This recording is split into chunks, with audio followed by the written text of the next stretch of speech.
Tatlong kaugalian ng mga kabataan noon na nagpasikat sa Pilipinas sa buong mundo na halos wala na ngayon. Number 1, pagmamano sa matatanda. Number 2, pagsagot ng po at opo sa mga magulang at mga matatanda. Number 3, pagsimba o pagsamba kasama ang buong pamilya. So yun po lahat ng tatlong yan mga kaputol guys, ang para sa akin madalang ko na nakikita sa ngayon sa mga kabataan.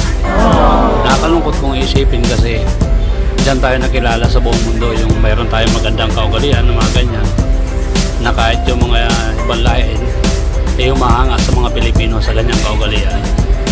Pero meron pa rin naman iba-iba yung hindi nga lang lahat.